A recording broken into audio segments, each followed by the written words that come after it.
C'est bon, ok, bah, je vais vous parler d'un peu, enfin c'est une expérience de ma dernière mission. Je bossais pour une boîte qui fait de l'équipement pro audio pour les musiciens et les ingénieurs du son. Et en fait, ouais, donc je vais vous parler de plugin audio. Alors, c'est quoi un plugin audio? Quand on fait de la musique ou du son, souvent on utilise en numérique, on utilise ce qu'on appelle un DAW, c'est un Digital Audio Workstation. C'est des logiciels qui sont souvent écrits en C++, et c'est des logiciels assez complexes qui font de l'édition de vidéo ou de l'édition de son.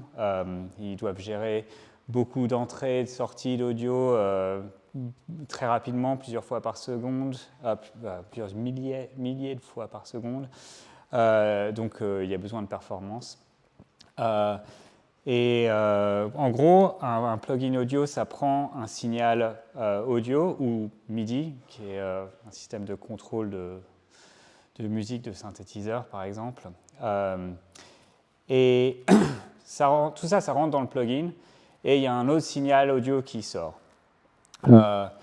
Ils ont aussi souvent des interfaces graphiques, souvent elles sont assez marrantes aussi, pour régler les paramètres et visualiser un peu le son. Alors ça c'est un exemple d'un DAW, ça c'est Ableton Live. Donc là, il y a un exemple d'un plugin, ici, donc je parle de ça. Donc tous les DAW, il y a plusieurs formats de plugins, mais en gros, il y a un format standard VST, et il y en a d'autres, mais pour que votre plugin marche sur plusieurs DAW. Donc là, il y a un autre exemple avec un autre plugin, c'est le DAW d'Apple, c'est Logic Pro, et pareil ici, c'est aussi un plugin audio. Donc voilà, c'est un peu... donc, plugins audio sont des logiciels sous licence. Ça demande pas mal de connaissances pour créer un plugin audio. Il faut des experts en traitement de son, en développement natif, en UX. Et donc, souvent, ils sont vendus encore avec un code d'activation où il y a un système qui s'appelle iLock, où c'est une clé USB, ou alors il y a un abonnement pour activer le logiciel. Et là, pour vous mettre un peu plus en contexte, je vais vous montrer le produit final sur lequel on a bossé. Donc, c'est, je crois, 5 plugins on a fait à la fin. Et je vais vous montrer une petite vidéo.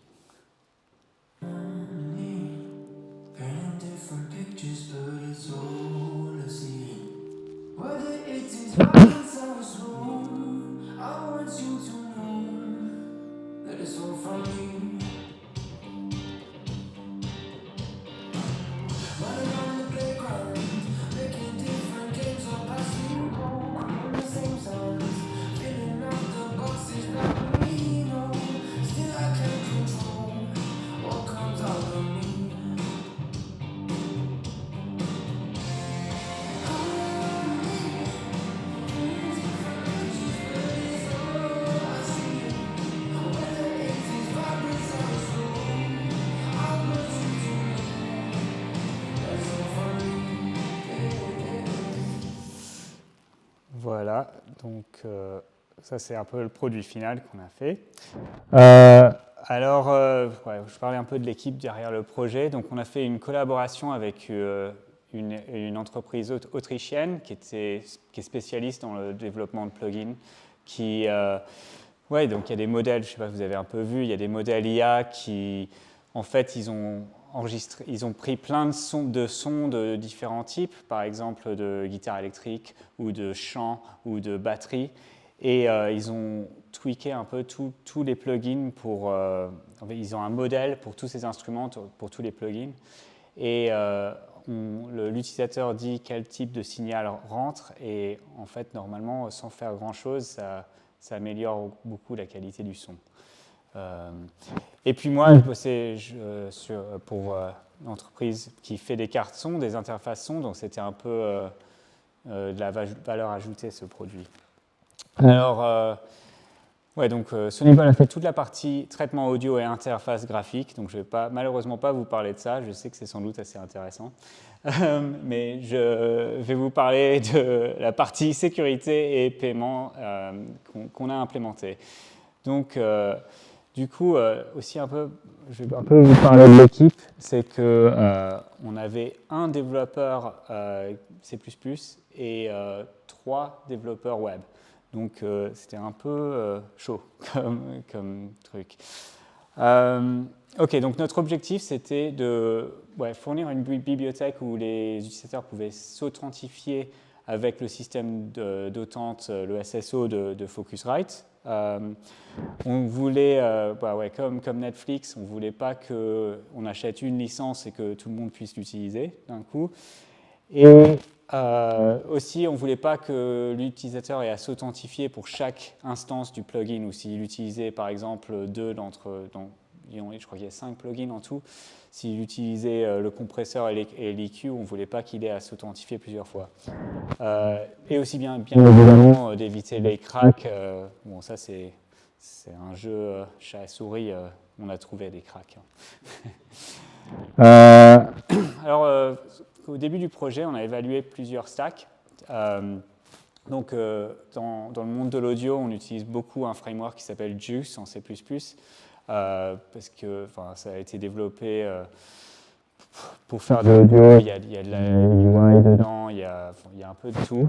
Mais comme les plugins eux-mêmes étaient développés en Juice, on avait peur d'avoir des clashs de version entre la lib et ce qu'eux ils utilisaient, des problèmes de namespace, et on voulait un peu éviter ce genre de trucs.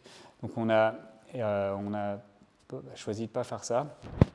Après, l'autre option, c'était juste de faire une lib en C++. Mais comme je vous dis, on avait un dev C++ et on devait gérer Mac, Windows, donc avoir toute la stack réseau, parser du JSON, la crypto, et savoir bien compiler ça pour tous les OS et signer ça, et on n'avait pas trop, ça nous faisait un peu peur. Et après, donc Go, c'était l'autre option.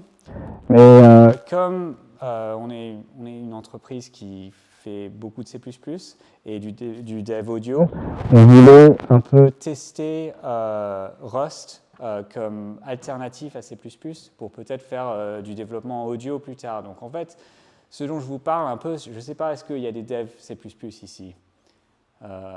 Oui, donc en fait, souvent on dit « Ah ouais, Rust, ça va résoudre tous vos problèmes », mais aujourd'hui, j'ai une grosse base de code en C++, et comment je fais pour intégrer progressivement sans tout réécrire.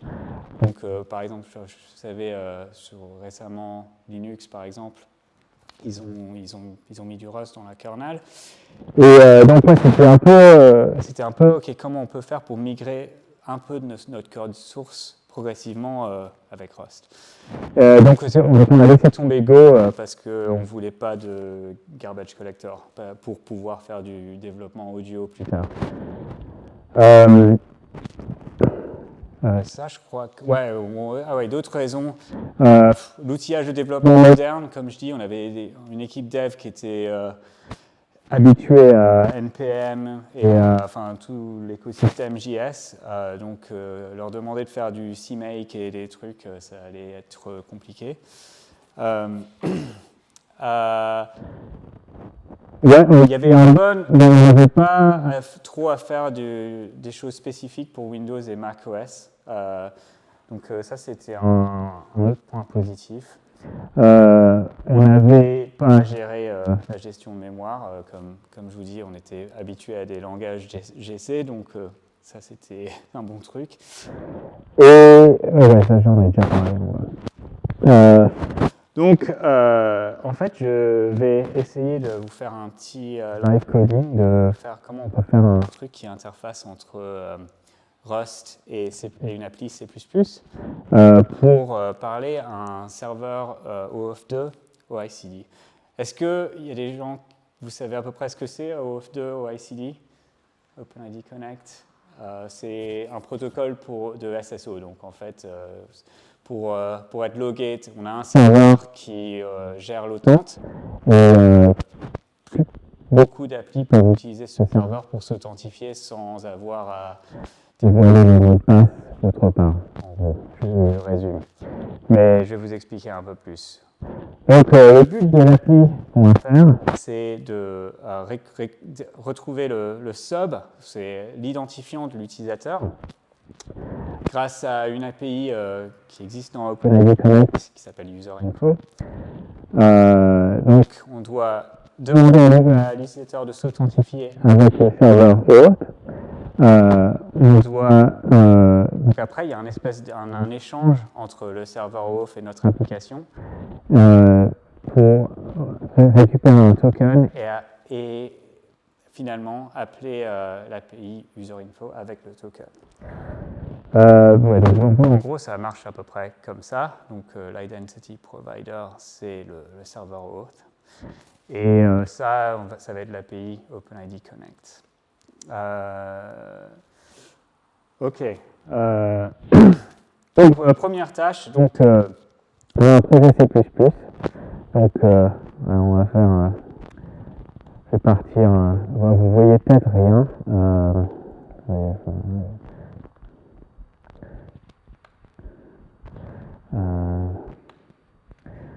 Alors. Ça va là? Ouais. OK. Donc, on va commencer par faire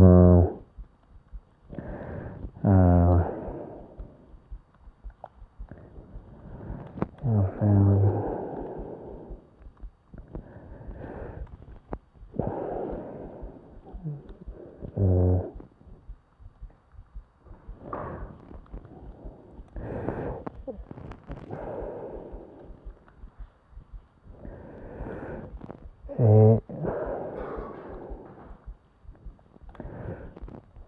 OK.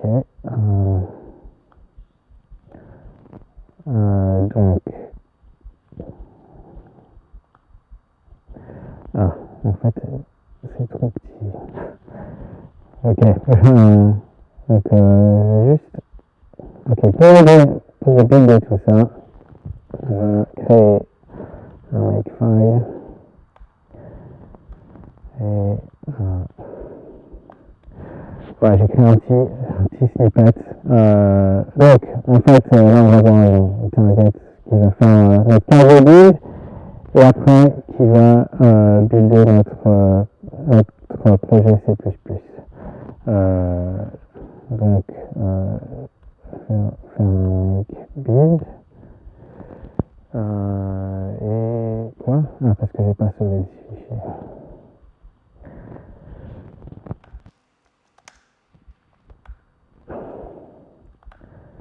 J'avais pas pensé à la taille du projecteur.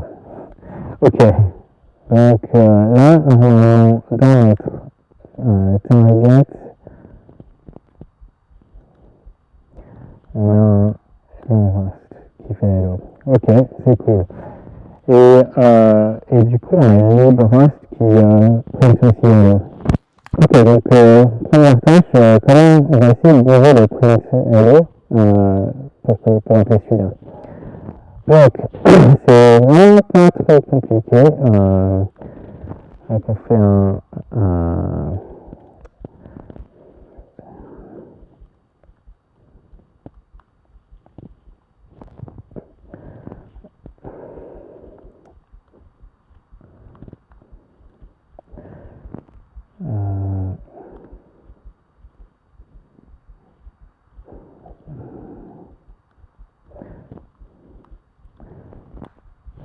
OK, donc là on a une fonction qui s'appelle hello, et donc je vais expliquer à peu près ça. Donc external si vous faites un peu de C++, c'est comme ça qu'on expose une fonction dans FFI. Et par défaut, le compilateur C++ change le nom des fonctions pour permettre les overloads. Et donc cet attribut, c'est l'idée de ne pas faire ça pour justement qu'on puisse l'utiliser à partir d'une lib. Donc après, on va avoir besoin de déclarer aussi de ce côté-là. On va après ça avec un header file, mais pour le moment, je vais juste faire comme ça. Qu'est-ce que j'ai appelé? Donc c'est une fonction void qui s'appelle hello et qui prend aucun argument. Donc, alors là, normalement, je pourrais appeler hello.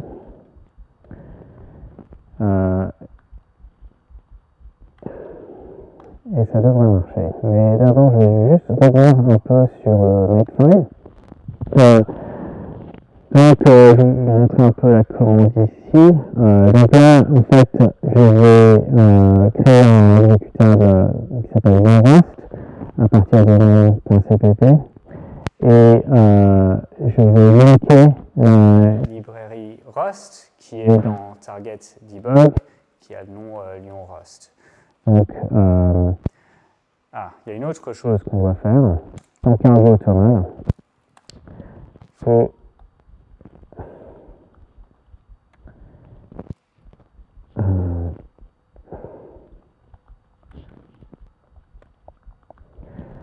on va dire qu'on va linker tout ça statiquement. C'est-à-dire que toutes les dépendances de notre lib Rust vont être mis dans le binaire, dans un seul binaire, comme ça on n'a pas besoin d'avoir d'autres binaires, de packager tout ça dans d'autres binaires, ça sera plus simple. Ok, on va essayer. Normalement ça devrait marcher. Donc niveau live coding. Ok, déjà ça c'est bien, ça compile. Et on a un hello. Donc, voilà.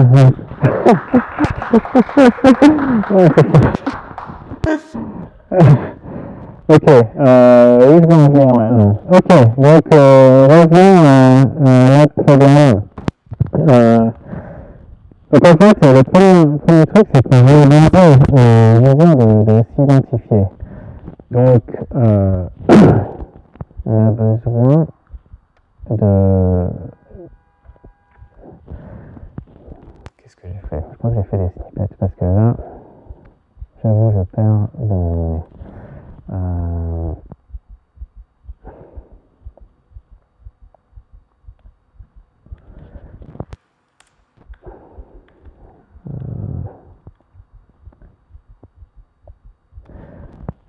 Ce que je vais faire, c'est que je vais un peu tricher et je vais... En fait, je vais arrêter la session live coding. Parce que je vais faire un...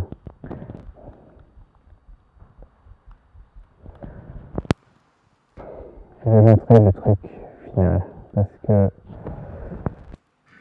je pense qu'on n'a pas aussi beaucoup de temps. Attends. Qu'est-ce qu'il me fait lui?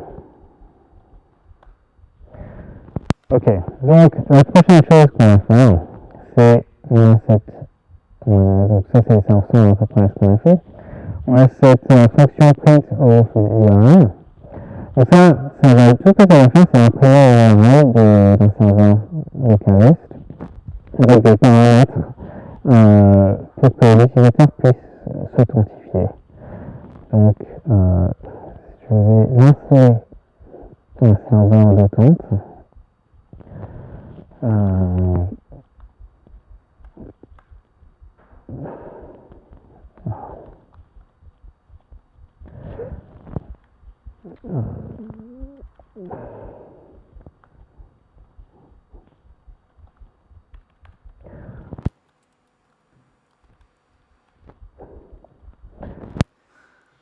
J'ai un peu bossé avec un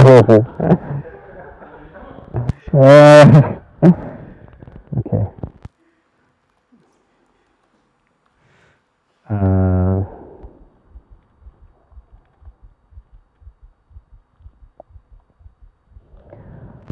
Ok, donc si je vais juste vous montrer, si je mets ça sans paramètres, donc voilà, vous voyez rien du tout.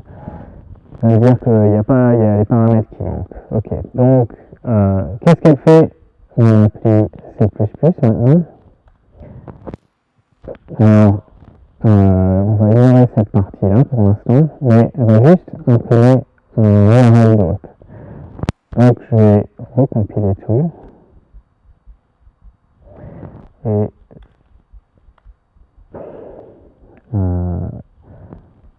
ouais, je vais avoir des problèmes de copier-coller.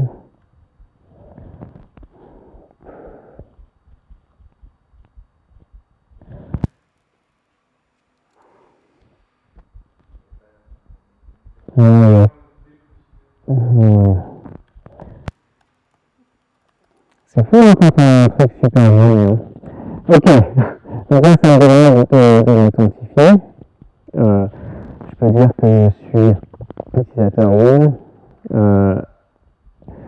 Et là, alors là, c'est un truc que j'ai déjà fait, donc un programme, donc, souvent on utilise ce genre de système pour des applis web ou des applis mobiles, mais en fait ce qui se passe, c'est que vous voyez qu'il y a un paramètre là pour rediriger l'utilisateur à la fin, et en vrai c'est une URL, donc là il y a un protocole spécial, donc je ne sais pas si vous avez déjà utilisé souvent des applis comme Spotify le fait, ou d'autres alternatives où quand on clique sur quelque chose, ça vous demande d'ouvrir l'application. En fait, ça c'est géré, il y a un protocole spécial. Donc là, j'ai inventé un protocole qui s'appelle AIR. Et ça va lancer l'application et passer au argument URL qui a été passé. Donc, il y a plus, bon, sur ça dépend des systèmes d'exploitation, comment faire ça. Enfin, sur Linux, je vais vous montrer.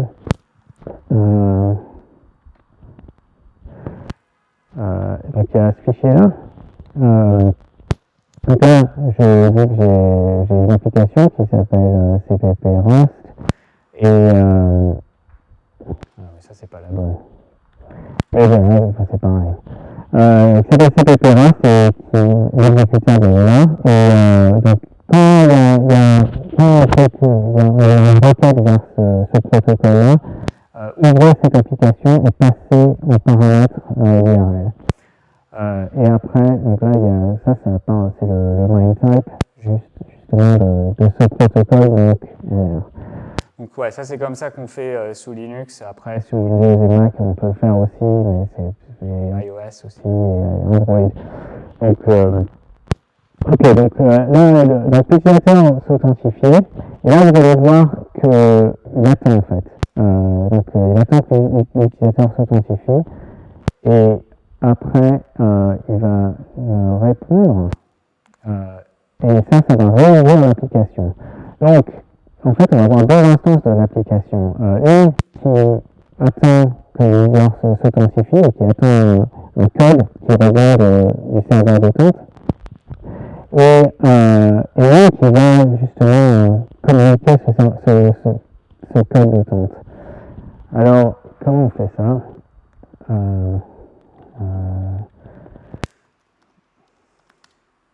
Attendez.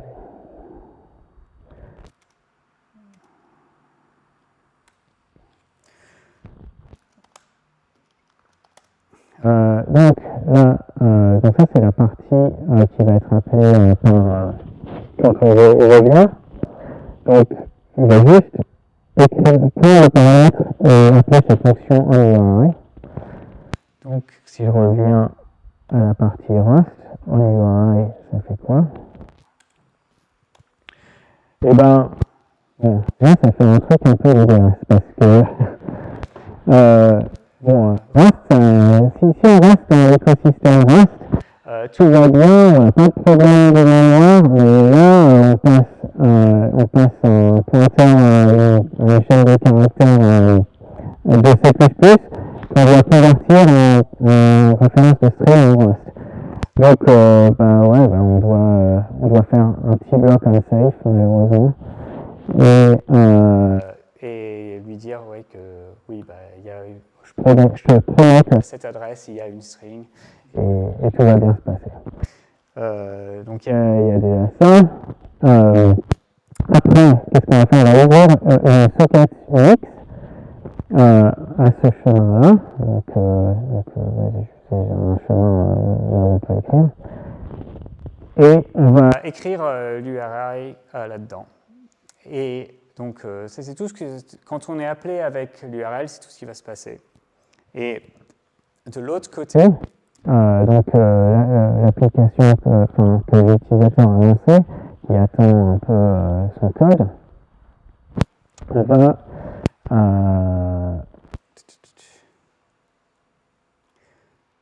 c'est où la partie lecture de stream? Donc on va faire un peu, on va faire un peu l'inverse. Donc on va d'abord setup toute la socket et on va commencer à écouter pour que quelque chose écrive sur la socket. Donc c'est ça qui attend dans l'appli quand on la lance. Après, bon, ouais, on va lire de la stream jusqu'à la nouvelle ligne. Et après, on va se débarrasser de la stream. Après, donc, on sait que c'est l'URL qui est écrite. Aussi, je fais beaucoup de rap ici. C'est juste pour un délire. Je ne vous conseille pas de faire ça en vrai, mais c'est juste pour simplifier. Ok, donc on va parser l'URI. Après, en fait, il y a un paramètre qui est passé dans l'URI, qui est le code, qu'on va utiliser pour récupérer un token du serveur d'attente. Donc, on cherche ce paramètre, la valeur de ce paramètre. Et après, on va faire l'inverse de tout à l'heure, parce qu'on va retourner une string dans un type C++ que C++ comprend. Donc, ouais, on va convertir ce code comme ça. Ok, je vais peut-être vous montrer ça. Donc, on va...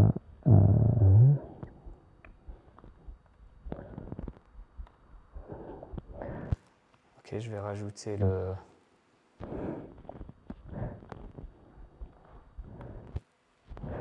Et je vais faire oui.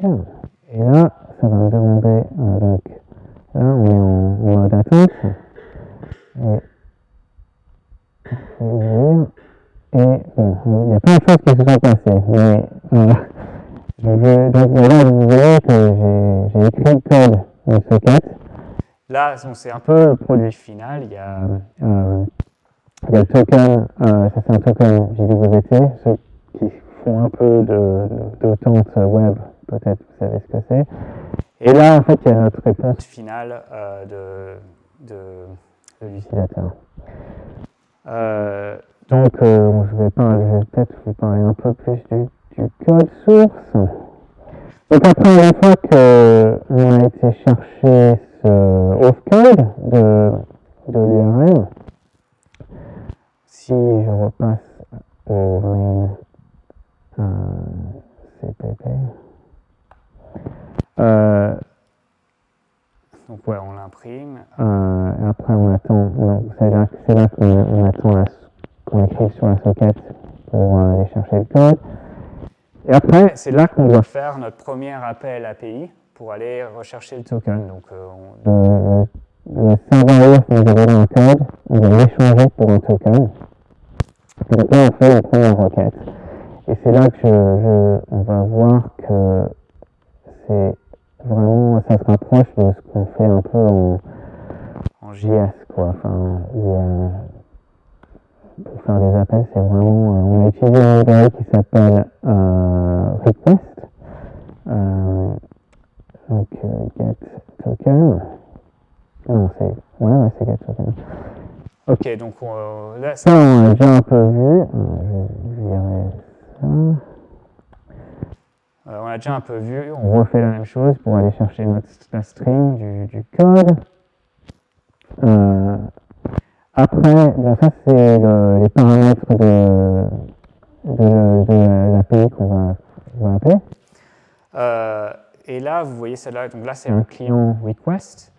Et là, on fait un appel HTTP, quoi. On fait un post, on fait pour asset URL avec ce header, avec ce body, et on l'exécute et on gère la réponse en fait. Donc on fait un gros panique si ça ne marche pas. Et après, donc la deuxième librairie, donc ça nous donne la réponse HTTP. Après, ce qu'on va faire, c'est parser toute la partie JSON. Donc, je sais pas, si vous avez fait un peu de race, vous avez sans doute croisé la librairie CERD. Donc CERD, c'est vraiment super bien pour aller de faire de la sérialisation et désérialisation dans plein de formats différents, JSON, TOML, YAML sans doute, XML, XML je sais pas, mais bon. Hein, il y en a? Parce qu'il y a un début et une fin qui doivent se répéter et tu n'es pas capable de gérer ce type de langage-là. Ok. De toute façon, qui fait du XML encore en 2024? Je sais qu'il y en a. Du coup, donc la réponse elle est vraiment pas compliquée. En fait, on rajoute, on crée un script et on rajoute un attribut deserialize. Donc, ça veut dire qu'on veut partir du JSON et convertir ça en struct class. Et on dit qu'il y a une propriété qui s'appelle access token qui est une string. Il y a plein de choses d'attributs que CRD nous donne qui sont super utiles. Par exemple, gérer souvent les réponses sont en camel case. Là, c'est pas le cas, mais donc reste en single case. Et c'est vraiment facile de renommer les attributs, renommer tous les attributs en single case, et c'est genre, vraiment, c'est cool comme librairie. Donc en fait, on prend la réponse qu'on a eue de l'appel, on la désérialise dans ce struct response body, et on retourne l'access token à notre appli C++. Et voilà. Donc, voilà. Après, on fait un deuxième appel. C'est à peu près pareil, je vais vous montrer.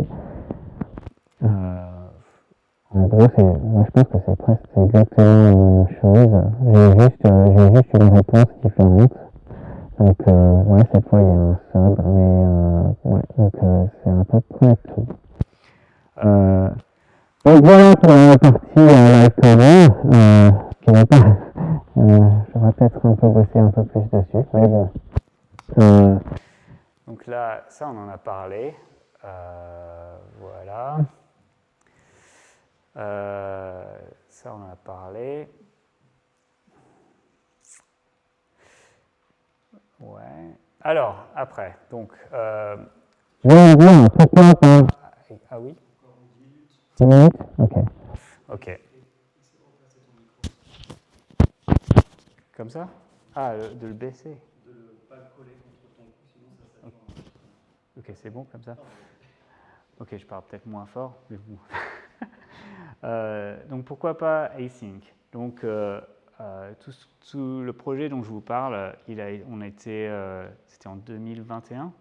Async, c'était juste pas stable. Il y avait Tokyo, mais ça utilisait la version nightly de Rust. Là, c'était un projet commercial prod, donc on voulait pas trop, on n'avait pas voulu trop faire ça, donc on a plutôt utilisé des threads pour lancer des trucs comme ça, un peu à l'ancienne. C'est dommage, et je sais pas ce qu'ils ont fait maintenant, mais je pense que, il y avait aussi un peu cette bataille entre trois frameworks d'async. Je pense que ça se standardise un peu maintenant, mais donc à l'époque c'est pour ça. Donc là, je vais vous parler un peu de sécurité, des problèmes qu'on a vus. Donc en gros, on a une appli en local qui va au final appeler une API pour lui demander si l'utilisateur a payé. Et donc ça, c'est un peu l'approche par défaut. Bah ouais, on appelle l'API, elle nous dit oui, monsieur a payé, et voilà. Sauf que l'appli, elle tourne sur la machine de l'utilisateur. Enfin, nous, on a souvent l'habitude de faire tourner ça, c'est des serveurs qui gèrent ça. Et là, en fait, l'utilisateur, s'il connaît un petit peu, il regarde un peu les requêtes qui sont faites depuis son ordi, bah, il dit OK, il fait un appel vers cette API, et elle me dit ouais, l'utilisateur a payé. Donc je vais modifier un peu mon fichier host, et je vais mettre une API qui fait la même réponse et qui me dit toujours que le monsieur a payé. Ou madame, hein, donc, comment on a résolu ce problème-là? Bon, on peut faire un cryptage clé publique-privée. Donc, on a mis la clé publique dans l'application et la clé privée sur le serveur. Et en gros, on renvoie une signature de l'API et qui est validée dans l'application quand on revient. Donc là, c'est un peu plus difficile parce que l'utilisateur ne peut pas signer quelque chose de notre part. Sauf que, en fait, tout ce que l'utilisateur peut juste payer une fois, et après il analyse la réponse et il y a la signature. Donc il paye une fois pour un mois, par exemple, et après il connaît la réponse et il fait la même chose qu'il a fait avant. Donc tout ce qu'il a besoin de faire, c'est enregistrer la réponse. Donc ça, une autre méthode qui s'appelle les nonce, c'est en fait, l'application génère un nonce unique, et unique à cette requête-là. Donc toutes les requêtes que l'application va donner sont différentes et ont un nonce unique. Et donc ça veut dire que la méthode de payer une fois et d'enregistrer la réponse ne marchera plus parce que chaque réponse sera signée avec du contenu différent. Voilà, ça vous parle un peu de comment on a fait. Donc on a utilisé une librairie qui s'appelle Ring pour valider la signature. Ouais, ça c'est pas trop intéressant peut-être. Après, le problème c'est qu'on voulait faire des tests end-to-end automatisés. Donc nous, on ne faisait pas que la lib Rust, on faisait aussi le site web où les gens allaient payer et tout l'interfaçage avec la partie abonnement, et en fait, on voulait voir que tout marchait ensemble. Donc, on avait des tests à lancer qui allaient l'utilisateur va mettre sa carte de crédit, va payer et rediriger vers une page de succès de paiement. Mais en fait, on voulait aussi pouvoir tester que l'API Rust, que tout le plugin était vraiment le processus d'attente marchait après. Donc on avait... voilà. En gros, vérifier que le logiciel était bien activé à la fin. Et donc on a utilisé est-ce qu'il y a des gens qui font un peu de web quand même ici? Ok. Donc je sais pas. Donc Cypress, c'est un framework pour automatiser les tests. Donc en fait, en tant qu'utilisateur, ça va visiter des pages, ça va cliquer des boutons, ça va remplir des formulaires, et puis après on peut dire ok, dans cette page j'ai ça, dans cette page j'ai ça. Donc c'est un peu ça qu'on va utiliser pour driver tout le processus d'achat. Et donc pour la partie Rust, on a utilisé une lib qui s'appelle Neon, qui, donc là je vous ai montré l'interfaçage entre C++ et Rust, mais là c'est plutôt l'interfaçage entre Node.js et Rust. Donc là, en fait, je vais exposer une fonction qui s'appelle createbook en JavaScript. Donc là, c'est peut-être un peu même pire que l'interfaçage entre C++ et Rust. Mais en gros, donc cette fonction, elle prend 3 arguments, un titre, un auteur et une année. Et elle va créer un objet vide JS, et elle va rajouter des propriétés sur cet objet. Et voilà. Et donc avec ça, on peut compiler ça en JS et avoir une interfaçage en notre libre Rust en JS. Donc ça veut dire que nos tests Cypress qui vont faire le paiement et tout, après ils peuvent appeler notre lib Rust pour vérifier, après s'authentifier comme ça et voir que le plugin marche. Donc bon, ça c'est un peu, je pense que je ne vais pas vous montrer plus de code que ça, mais voilà, c'est à peu près mon talk. J'espère que, est-ce qu'il y a des questions?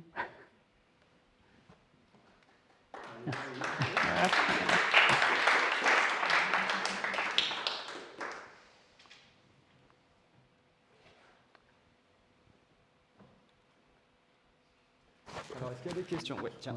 Hop.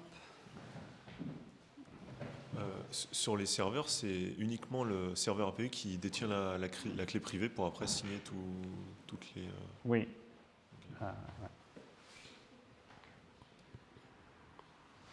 Vous passer le micro. Donc évidemment, la question qui se pose, c'est est-ce que depuis Rust, il est facile de pouvoir accéder à une classe un peu plus compliquée, custom, Oui. écrit en C++, et on veut pouvoir accéder aux différentes méthodes de la classe facilement, et quid aussi du new, du delete depuis Rust, de cette mémoire. Comment ça se passe en fait? Alors, c'est possible, mais j'avoue que nous, on n'a pas fait d'appel C++ depuis Rust, mais on peut exposer des structs Rust au C++. Mais par exemple, on voyait qu'il y avait des C-strings qui traînaient, on avait l'impression que c'était des wrappers sur des classes, oui. de string C2+. Donc, si je fais myClass en C2+, par exemple, dans le main, est-ce qu'il y a un moyen d'y accéder ou est-ce qu'on ne peut appeler que des fonctions, en fait? On n'a que fait ça avec des fonctions, donc je ne peux pas te répondre, mais à mon avis, c'est possible. Mais ouais, donc là, la librairie FFI, donc il y a tous les types normalement de C++ qui sont de librairies standards qui sont disponibles. J'avoue que nous, on n'a que fait ça avec des free functions, mais je suis sûr que c'est possible. Du coup, tu avais un élément de réponse? Oui, en fait, c'est possible de faire ce genre de choses-là, mais il faut redéclarer la structure en Rust pour qu'elle ait le même format. Alors après, évidemment, il y a des outils qui permettent d'automatiser ce genre de trucs-là, mais pour générer du code.